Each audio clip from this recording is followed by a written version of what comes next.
문재인 대통령이 이른바 문재인 케어를 발표하면서 웬만한 질병은 다 건강보험 혜택을 주겠다. 그러니까 서민들 돈 안 쓰게 하겠다라고 밝혔는데 탈모는 거기서 제외됐나 보죠? 이 부분에 대해서 저는 약간 탈모인들을 좀 옹호해주고 싶은 게, 예. 우리나라 사회 전반 자체가 탈모인들을 너무 박대하는 그런 분위기가 좀 있어요. 특히 이제, 좀 나이가 들어서 자연스럽게 탈모 현상이 일어나는 그런 노인분들과는 달리, 예를 들어서 20대 초반에부터 탈모가 진행되는 그런 남성분들 같은 경우에는 상당히 안타까운 그런 사례도 굉장히 많거든요. 청년 탈모? 네.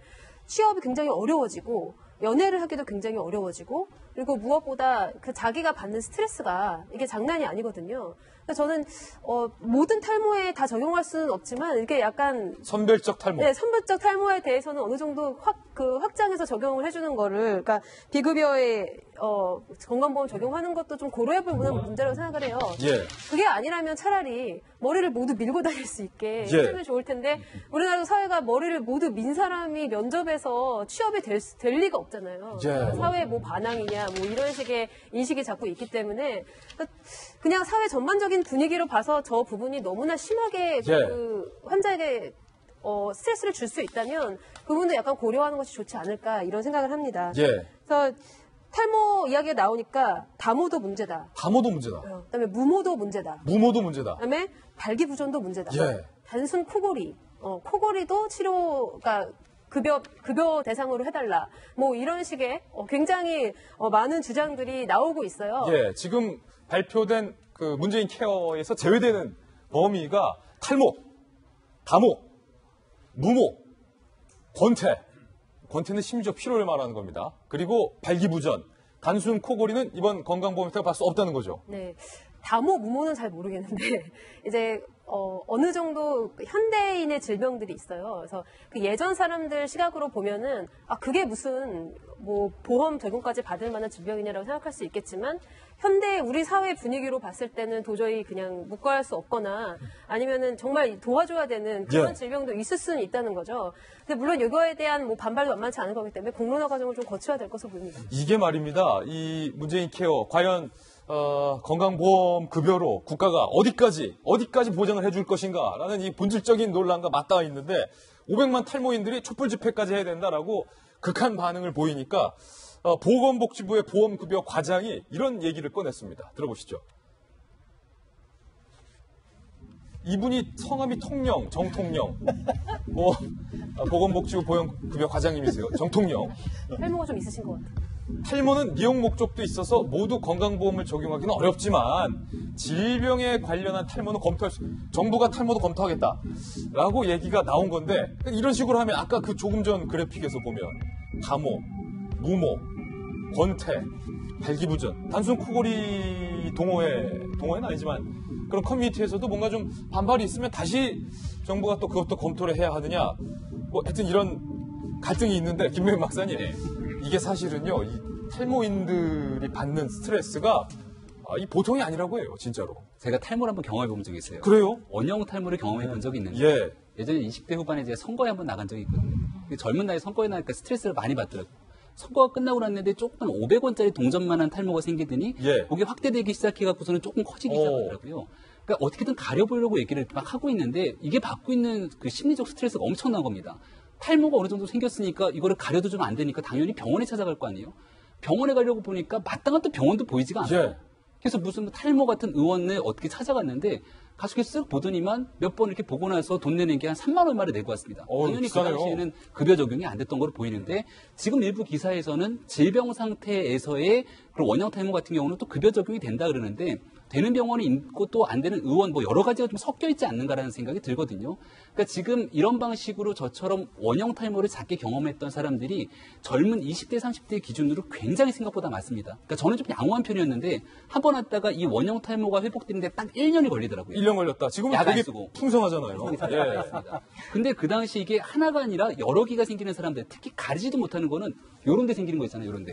이런 가리지도 못하는 거예요. 브렛나루. 요런 데 뒷머리.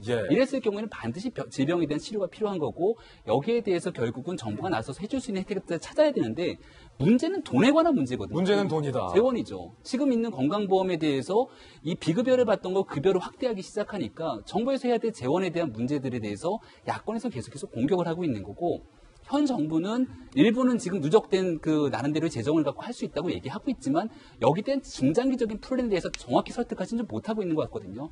따라서 결국은 이게 풀기가 굉장히 어려운 숙제이기 때문에 너무나 급박하게 자 여기까지는 되고 여기서부터는 안 되고라고 먼저 선제적으로 선포하기보다는 이것이야말로 좀 길고 지난한 공론화 과정이 필요하지 않을까라는 얘기 드리고 싶습니다. 자, 우리 모발 미남 김광덕 전 부장님. 이게 말입니다. 문제가 돈이에요. 돈은 한정돼 있는데 현 정부 임기 5년간은 건강보험에 누적된 예산이 바닥이 나진 않을 것이다. 그런데 많은 전문가들은 5년 임기가 끝난 후에 그러니까 다음 정부 때부터 구멍이 나기 시작할 거다. 뭐 이렇게 우려하는 시각이 많아요. 급여가 오르는 거 아니냐. 일반 뭐 그렇게 걱정하는 분들도 있고. 이 어떠한 누구한테 복지 혜택을 늘릴 때 그 두 가지를 고민을 해야 돼요. 첫 번째가 뭐냐 하면 여기서 득을 보는 사람들이 있으면 피해 보는 사람들이 또 이거든요. 예. 아까 같지만 득을 보는 사람들은 그렇게 고마워하지는 않는데 그 피해 보는 사람들 아까 같이 탈모 이런 인들이라든가 이런 사람들은 굉장히 불만이 많아지는 거예요. 건강보험료 뭐 더 내야 되는 거 아니냐는 일반 국민도 마찬가지고. 네, 그렇죠. 그래서 저만 오히려 나중에 이제 건강보험 늘려면 나만 손해만 보는 거 아니냐 이런 게 있고 그러니까 불만자들의 이러한 거를 안 나오도록 잘 고려해야 되는 게 있고 또 하나는 재원 대책인데 중요한 거는 재원 대책. 재원 대책인데 5년 동안 아마 30조 이상 들어간다는 31조를 투입한다는 거죠. 31조.